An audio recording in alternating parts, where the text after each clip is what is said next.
Good evening दोस्तों आज हम जिस आर्टिकल का विश्लेषण करने जा रहे हैं वह भारत और नेपाल की दृष्टि से दोनों से ही बहुत ही महत्वपूर्ण है, क्योंकि नेपाल में अभी अभी गवर्नमेंट चेंज हुई है और सरकार के चेंज होते ही जो नई सरकार आई है वह सरकार कम्युनिस्ट विचारधारा से प्रभावित है।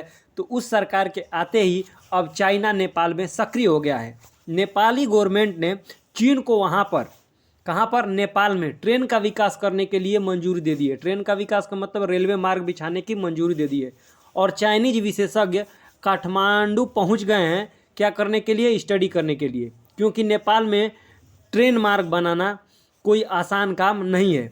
वह एक पहाड़ी इलाका वाला देश है और उसमें भी नेपाल क्या एक लैंडलॉक कंट्री है। तो निश्चित तौर पर वहाँ पर विकास करने के लिए स्टडी तो करनी ही पड़ेगी, क्योंकि जहाँ पहाड़ी इलाके होते हैं वहाँ भूकंप आने का खतरा भी तो होता है दोस्तों। तो चाइनीज़ अपने जो विशेषज्ञों को है वह भेज चुका है कि जाइए और स्टडी करिए और देखिए कि कौन से महत्वपूर्ण जोन है जहाँ पर हम जो होता है वह रेलवे मार्ग का विकास कर सकते हैं, या फिर हम कैसे कर सकते हैं, टनल के माध्यम से कर सकते हैं या फिर ऐसे ही कर सकते हैं। तो जहाँ तक मुझे उम्मीद है वहाँ पे भी रेल मार्ग जो होता है वह कहाँ कैसे बनाया जाएगा, टनल के माध्यम से बनाया जाएगा। कहाँ पर, नेपाल में।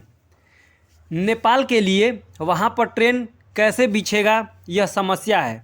इस ट्रेन से वह चाइना क्या करेगा, तिब्बत को नेपाल के कैपिटल काठमांडू से जोड़ेगा। अगर चीनी दूतावास की बात माने तो यह रेल मार्ग नेपाल को चीन के बीच 170 किलोमीटर लंबा रेलवे मार्ग होगा। नेपाल और चीन के बीच कितना किलोमीटर लंबा रेलवे मार्ग होगा, 170 किलोमीटर लंबा रेलवे मार्ग होगा, जो कि तिब्बत के केरुंग कस्बों को नेपाल की राजधानी काठमांडू से जोड़ेगा। तो ये क्वेश्चन याद रखिएगा कि जो रेलवे लाइन है वह किसको कहाँ तक जोड़ेगा, तो तिब्बत के केरुंग को नेपाल के काठमांडू से जोड़ेगा। अब नेपाली भाई सोच रहे होंगे कि तो हमारे लिए तो ठीक ही है, जहाँ पर हम केवल इंडिया पर निर्भर थे व्यापार के लिए, अब हम क्या करेंगे, चाइना से भी अपना व्यापार कर सकते हैं और वहाँ पर भी व्यापार करने के लिए रेलवे लाइन मिल जाएगा तो हम यात्रा भी कर सकते हैं और हमारा क्या हो जाएगा, मार्ग विकसित हो जाएगा। तो देखिए और मेरी बात को समझिए, आप नेपाली भाई लोग, निश्चित तौर पर यह आपके लिए एक सुगम मार्ग बनाएगा, पर आप चाइना पर भरोसा नहीं कर सकते हैं। वह आपको झूठे वायदे दे रहा है, क्योंकि उसकी एक महत्वाकांक्षी प्रोजेक्ट है जिसका नाम है BRI प्रोजेक्ट। आपको पता होगा, belt and road initiative project. इसका मुख्य लक्ष्य है कि चाइना को पूरे विश्व से ट्रेन के माध्यम से, रेलवे लाइन के माध्यम से क्या करना, जोड़ देना, ताकि पूरे विश्व से वह क्या कर सके, व्यापार कर सके। और अगर यह जो रेलवे मार्ग बन जाता है तो भारत तक पहुंचने में चाइना को क्या होगी, आसानी होगी। अगर दोस्तों आपने एग्जाम्पल के तौर पे देखा होगा तो सीपेक कॉरिडोर का निर्माण कहाँ करा है, पाकिस्तान में करा है, चाइना पाकिस्तानी इकोनॉमिक कॉरिडोर, जिससे वह क्या करेगा कि चाइना को किससे जोड़ रहा है, ग्वादर पोर्ट से जोड़ रहा है, और उसके थ्रू क्या करेगा, वह अरब सागर में प्रवेश कर जाएगा। अगर आप सीपेक कॉरिडोर की डीलिंग की बात करें, जो डीलिंग करी थी उसमें जैसे आप लोगों को वायदा करा है, उसमें भी उसने वायदा करा था, क्या करा था कि हम जो होता है सीपेक कॉरिडोर बना दे रहे हैं, आप लोन ले लीजिएगा फिर दे दीजिएगा। परंतु लोन न देने के कारण क्या हुआ है, पाकिस्तान की स्थिति, फॉरेक्स रिजर्व में पैसा नहीं बचा है। उन लोगों की हालत ये है कि वहाँ पे भुखमरी आई पड़ी है, पाकिस्तान दूसरे देशों से मांग कर जी रहा है। इसके इसी प्रोजेक्ट के तहत उसने श्रीलंका के कोलंबो पोर्ट का निर्माण करा, और जब उसने उसके पैसे न दिए तो उसने हम्बनटोटा को कब्जे में कर लिया, मतलब 99 साल के लिए लीज पर ले लिया। मतलब श्रीलंका और पाकिस्तान की जो वाटर बॉडीज हैं उस पर किसका कब्जा हो चुका है इस समय उस पर कब्जा हो चुका है चाइना का। अच्छा, वाटर बॉडीज पर कब्जा क्यों करा है, वाटर बॉडीज पर अगर आप कब्जा कर लेते हैं उसके बाद आप कोई भी वहाँ से नाव या फिर कोई भी जहाज़ जाती है तो आप उसका टैक्स आसानी से वसूल सकेंगे। और अगर हम बात करें नेपाल की, तो नेपाल में तो ऐसा कोई वाटर बॉडीज है ही नहीं कि चाइना जो है वो उसे ले लेगा। तो चाइना की जो पूरी तरह से दृष्टि है वह किस पर बनी हुई है, वह उसके राज्य जो होता है कि राज्य है या फिर स्टेट बोले या फिर कैपिटल बोले, नेपाल की कैपिटल काठमांडू है, तो उसका पूरा तरीके से उस पर कंट्रोल हो जाएगा। चाइना कंट्रोल करना चाहता है, क्योंकि अगर उसने उस पर कंट्रोल कर लिया तो उसके बाद इस लैंड लॉक कंट्री में वो अपना मार्ग और विकसित करेगा और भारत तक पहुंचने का प्रयास करेगा, क्योंकि belt and road initiative Bharat मानने के लिए तैयार ही नहीं है, भारत मार्ग देता ही नहीं है।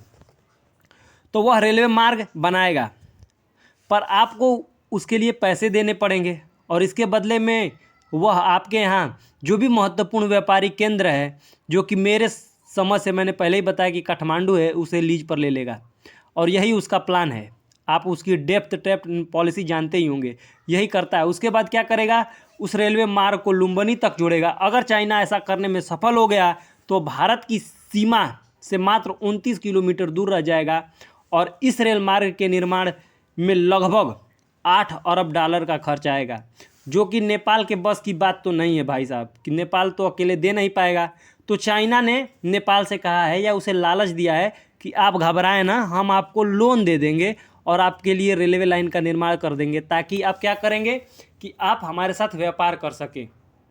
ऐसा ही कार्य उसने श्रीलंका के साथ किया, डिट्टो यही कार्य उसने पाकिस्तान के साथ किया और यही कार्य वो किसके साथ कर रहा है, अब नेपाल के साथ कर रहा है। और जो मेरे नेपाली भाई बहन है वो थोड़ा ध्यान से समझे कि इससे वो क्या करेगा, आपको डेप्थ ट्रैप में फंसाएगा और आपके महत्वपूर्ण व्यापारिक केंद्र पर आपका अधिकार खत्म हो जाएगा, उस पर चाइना का कंट्रोल हो जाएगा। कुछ दिन बाद वहाँ पर जैसे कि हम्बनटोटा पर उसकी आर्मी है, ग्वादर पोर्ट के पास उसकी आर्मी है, तो वहाँ पर भी अपनी आर्मी भेज देगा, यही उसका प्लान है। तो यही मुझे डर लग रहा है कि नेपाल की हालत भी कहीं श्रीलंका जैसी ना हो जाए।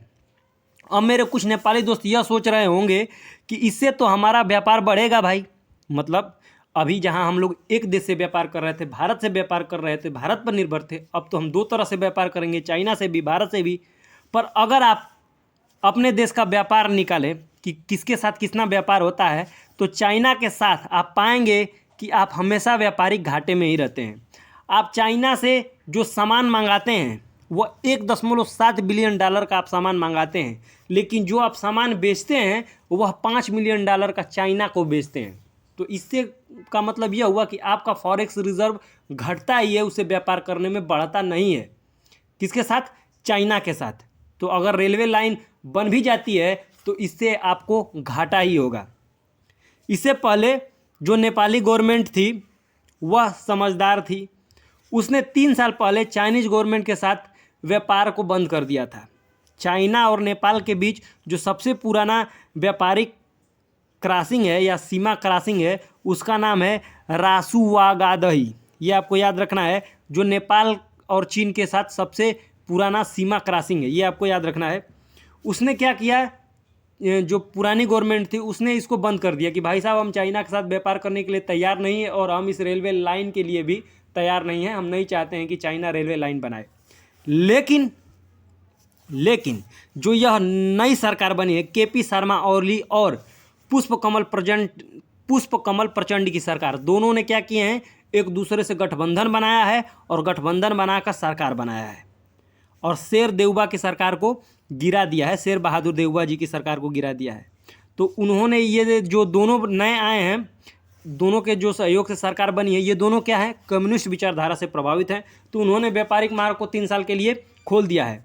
इससे पहले भी जो पूर्व पीएम थे शेर बहादुर देवबा, इन्होंने रेलवे लाइन पर आपत्ति जताई थी, पर उनके सरकार के हटते ही यह फिर से कार्य शुरू हो गया है। ऐसा अनुमान है कि यह रेलवे लाइन लगभग 42 महीनों में बनकर तैयार हो जाएगी। अगर नेपाली गवर्नमेंट या नेपाल गवर्नमेंट ने अपने कदम पीछे नहीं खींचे तो निश्चित तौर पर नेपाल की हाल भी श्रीलंका और पाकिस्तान की तरह होने वाला है। दोस्तों होप करता हूँ दोस्तों आपको यह विश्लेषण अच्छा लगा हो।